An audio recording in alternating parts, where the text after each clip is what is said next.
at one point of the time during the future, I guess when the technology is developed enough, and people don't need to work in like polluted and dangerous place, polluted place like cities anymore. People will move to the countryside to better jobs. So potentially more people will move to the countryside. Yeah, in the future. Not near future though. It's still, the world is still very city centralized.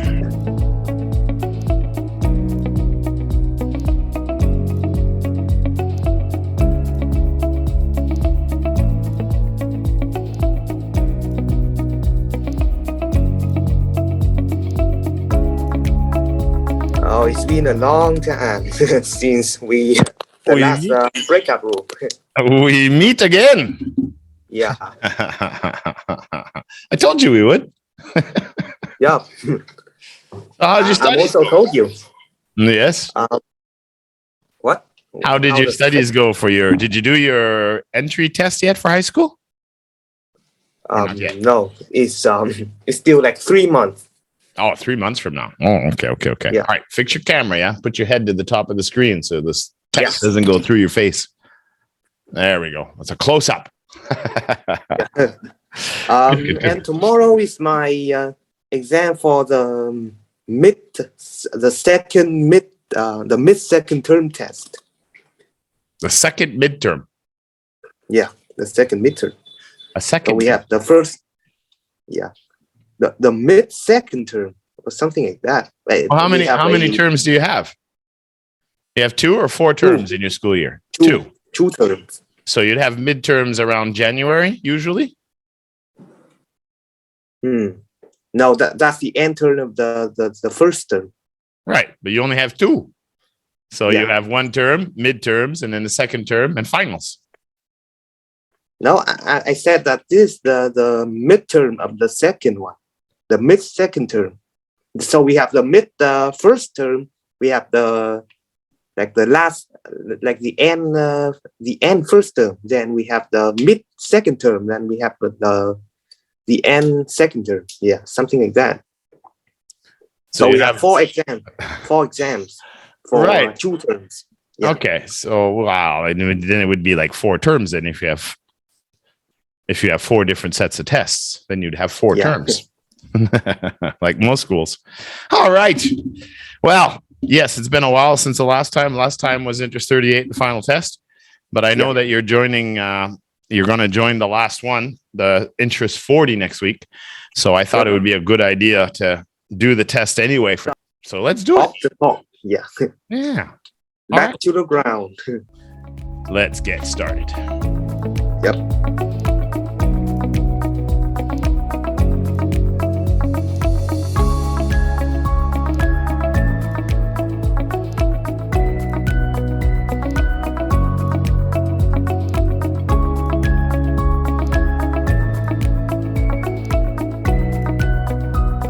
All right, let's do part 1, social interaction. Topic 1, dangerous sports or activities. Why do you think people are attracted to dangerous things, whether participating or just watching? I think maybe people love to watch dangerous things or committing to it because maybe they just like it, like the emotional. They are just the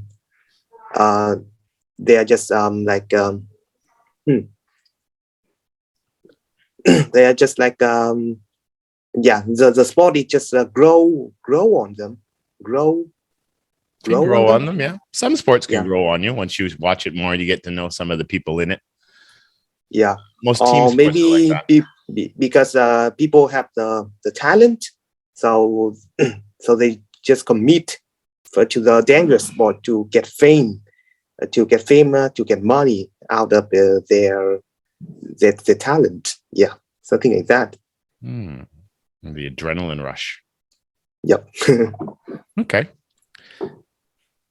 What kinds of dangerous sports or activities do you think are popular? What are the most popular ones these days that you can think?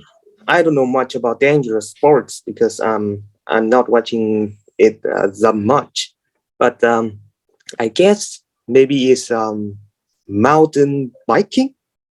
Mountain biking can be dangerous depending on the trail they take. Yeah. It's very tricky, and you should better have the best bike on earth. Yeah, I've seen some of them for sure. What about like the motorcycle jumping, the Evel Knievels? Yeah, that can be even more dangerous because the motorcycle is faster than bike, of course. But I realized that the track of the motorbiker, the motorbiker is often more generous, more forgiving for the rider than the mountain biker. It could be, that could be. It's groomed. It's made up. Yeah, it makes a lot of sense, right? Because motorcycle is simply faster. What about swimming with sharks? Of course. Would you try that? Can be. No, not this time. You wouldn't go feed a few sharks, see what it's like? Get an adrenaline? No, it's a business of the zoo staff. Or boxing, yeah. Okay. So you said you don't really watch much of that kind of stuff. So why don't you like watching some of these dangerous sports or activities? Yeah, maybe it just a part of that for that reason is like the availability of those videos of that channel about the sports in Vietnam is really I am much more into like science or history or geography than those sports.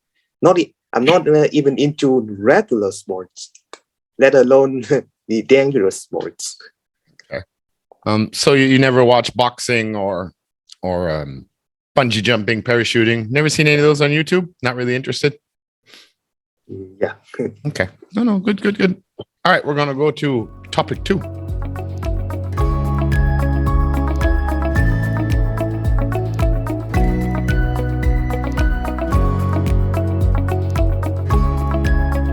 Topic 2. Some people spend their entire lives in one place.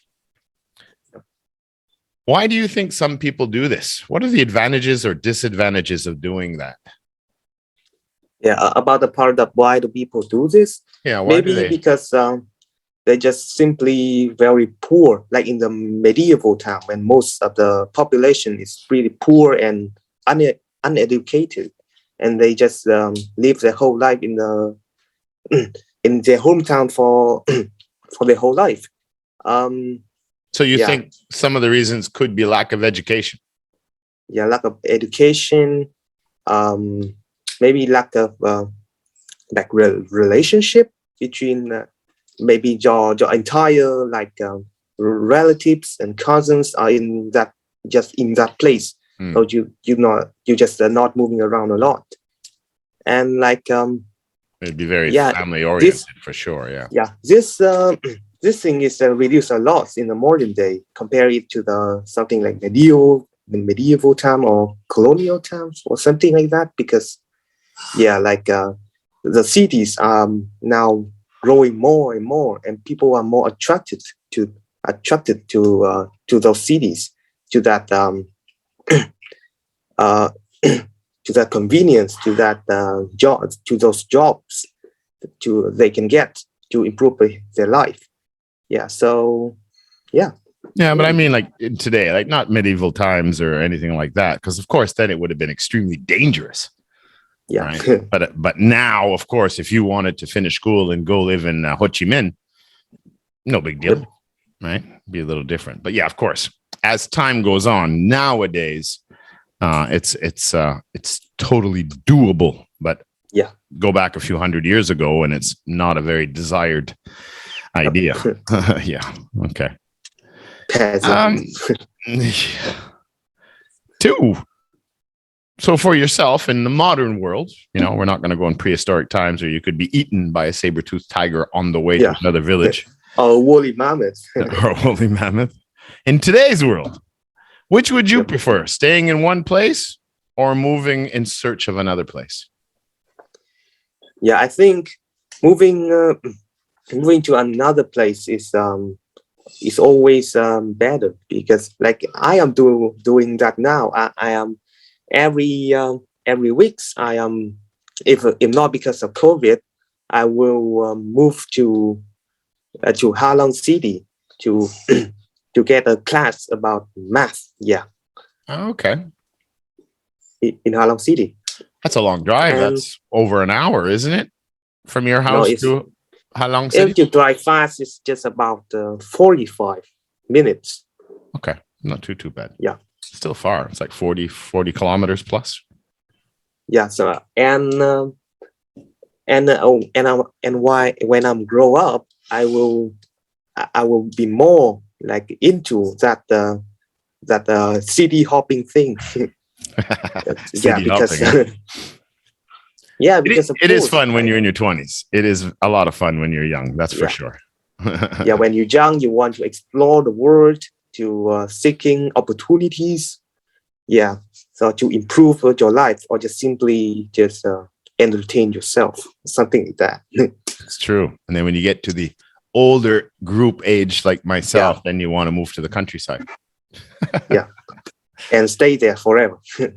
Yeah. Okay, so you've done your hopping around. You found the place you want to settle down, and you want to build a family and all this stuff, and you've got your career all set up. What do you think the most important factors are in a home? I mean, surroundings as well, not just the house itself, but the environment, the people, the location. I think this is a pretty tough question. It can be either natural environment, friendly, or developed but polluted. Yeah, could be. I guess I choose the developed one, because So larger city. So I would choose the developed city, because in the city there will be good education for myself and my children, and there's also good healthcare, good so the amenities, good opportunities, amenities. What a more developed area can offer you, the conveniences. That's important. Okay. Yeah, and the jobs should have a higher salary too. They're usually proportionate to where you live. Like that's why usually things are more expensive in the city than they are in the countryside. Yeah. Okay. All right. We're going to move on to the next one.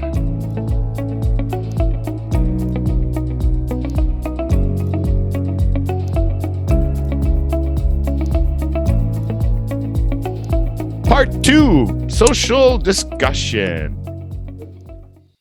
You have just lost your job to a robot. Which new skills should you now learn to be successful in the world today? Remember, you have received a severance package and you have enough money saved to re-educate yourself, go back to school if you wish, or invest in a business or whatever it is you choose to do. Explain your choice. 3 choices are suggested. First one, you could choose a new career in computer sciences, perhaps robotics, graphic arts, programming, coding, etc. Or you could follow a professional path in corporate business, law, or be a doctor, engineer. Or you could be self-employed. You would buy a farm, learn to live off the land, and start a YouTube channel called Farmer Coco's Adventures. Yeah. You can modify any of those 3 choices to your liking. But you got to choose one of these and give a couple of reasons why you choose that. Having the resources and finances, you're okay for a few years. And give me a reason why not the other 2. Now, you have 1 minute to prepare your answer. Starting now.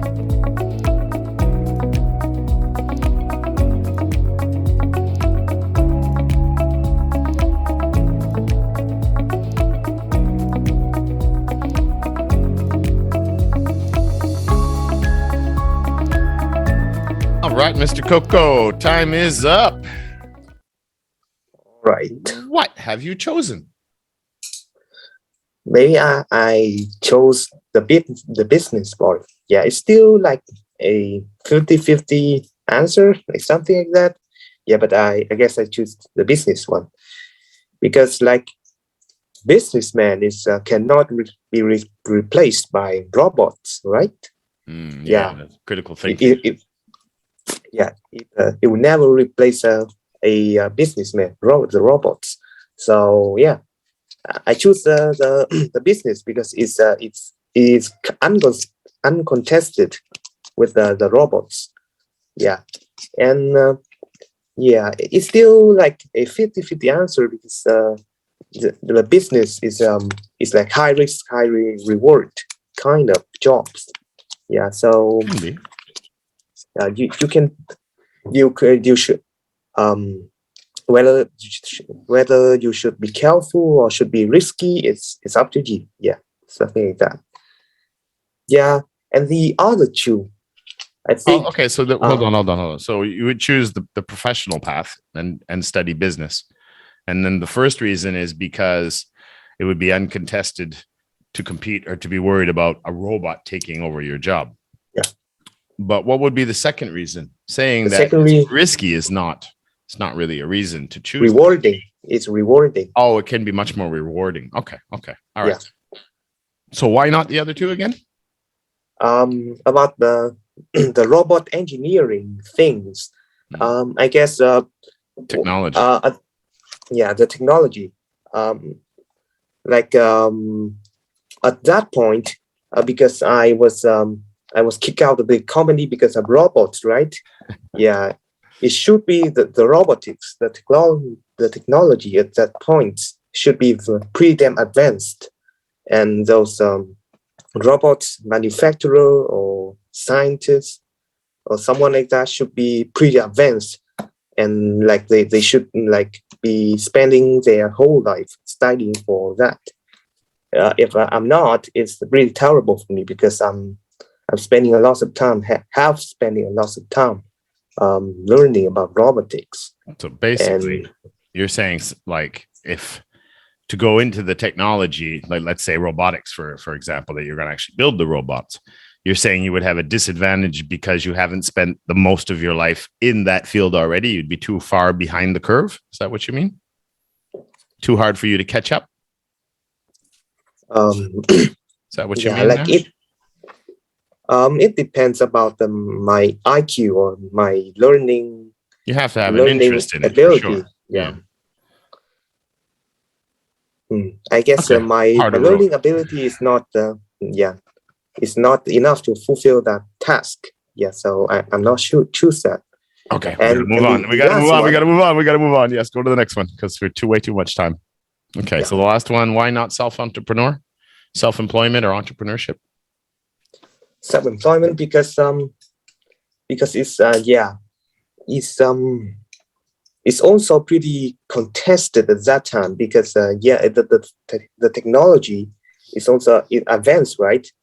So like some social medias like Facebook, TikTok, or YouTube, something like that should be huge right now. It's already huge, and it should get huger over time. Bigger. And there will be a lot of YouTuber or TikTokers or something like that contested with each other.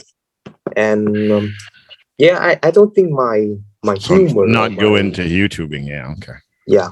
But no farms for you? Farms? No farms? Yeah, I don't. I think it's outdated. Yeah, those vlog thing. People going to YouTube just watching robots fighting each other or gaming or something like that. Yeah. All right, time is up. We're gonna move on to part 3.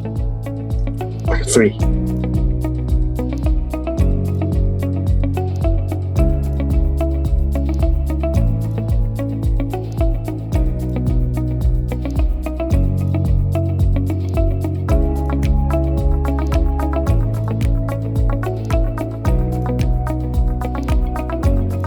All right, part 3, topic development. We're going to discuss the topic of the use of land. The statement is, some people think it is more important to use land for farming, housing, industry than saving land for endangered animals, like national parks, things like that. Yep. As guided in the outline below, the mini-map, some suggestions that you could use are the security of the land, the people, the ecosystem or environment, mental or physical health, and of course, your own ideas. So I will give you 1 minute to prepare your answer, starting now.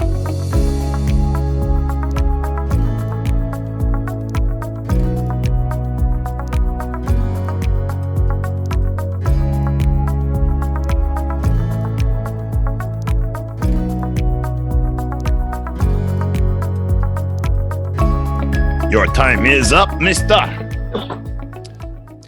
Do you agree or disagree? What's your opinion? My opinion is pretty mixed here. Like those, both of those things, the environmental thing and the industrial one. The rule for everything that have pros and cons on the whole universe, that is should be balanced to each other. Like the nutrition on the food, you should be bad. Yeah, it should be balanced. Balanced, right? Yeah. So yeah, it should be like 50% for the industry and 50% for. No, I think it's the industry one is should be like a push up the curve like a little bit here. But the thing is those thing is less efficient than those ordinary things like a combustion engine or something using oil, something like that. Because if you use those green thing, the efficiency of the factory will be lower, and it means your economy will be emissions will be less. Yeah, it will take longer because your economy is not yet developed enough to get rid of them to transform to the green. So I think at this time we still need a lots of technology, lots of production things that we need to improve. So we can we still can use those unfriendly things more prominently to boost our economy, so we can get rid of them sooner. Yeah, and the technology will be developed. Okay, faster. We got to move on. What about some of the benefits that we could have by keeping our cities and countryside green? What are some of the benefits? It's pretty obvious. Like the environmental around will be better. The amenities, the scenery, yeah, it will make people live healthier or even happier, and therefore people can work a little bit more efficient. Yeah. Efficiently. Okay. All right. A couple last questions here. Yeah, efficiently. Be efficient or work efficiently. Yep. Now this is strange times. Things are changing very fast now. Yep. I know specifically Western countries, we've seen a lot of people move out of cities into the countryside because a lot more people can work at home. Whereas traditionally before, 3 years ago or more, before COVID and stuff came along, a lot of people, cities were growing at a much faster rate. Do you think more people will move to the countryside or the cities in the future from now on? Where do you think the rise is going to be the same, or do you think there's going to be another change? Do you think it'll go back to normal? What do you think? Yeah, this is a tough question too, because I guess if at one point of the time during the future, I guess when the technology is developed enough, and people don't need to work in polluted and dangerous place, their polluted place like cities anymore. Yeah, people will move to the countryside to better jobs. So potentially more people will move to the countryside. Yeah, in the future. Not near future, though. It's still, the world is still very city centralized. A little different. We were talking about land use. So I'm curious, in your opinion, what are some of the negative effects of farming today as opposed to 50 years ago or 100 years ago? Yeah, the negative effect is like people are using more like chemical, chemicals to boost the production. Use combustion machine, to harvest. It also emit some emission, to the atmosphere. So mostly chemicals. Yeah. And therefore it's less environmental friendly than the old methods. Yeah. Okay. Lose the pen. Yeah. All right. Last question. We know that technology is being produced and evolving faster than ever before. Do you think modern technology is advancing too rapidly? Is it happening too fast? We can't control it, or not fast enough? What do you think? I guess I think it's we can't tell if the technology is advanced fast or not, because we standing like in a stalemate in a point in history where everywhere on earth is almost everywhere on earth is peaceful, because we just just about not close to a century,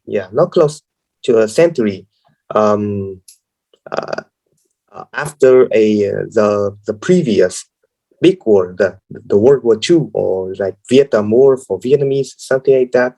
So we can tell if technologies developed fast or not, because we need time. The time will tell. Yeah. Okay, so time will tell. Absolutely. All right, buddy, we're done. You got another test done, so I will edit this for you, and then we will get cracking on our Interest 40 C1. Yep. All right, good to see you, buddy. We'll see you next week. Yeah, see you next week. Bye-bye. I will lead my army to invade some more countries. What? The what? I will let my army to invade more countries because I'm a current. Maybe it's because of the mic. The mic, yeah. I will let my army to invade more countries because I'm the colonel. Yeah. Goodbye. The colonel is back. All right. See you later, buddy.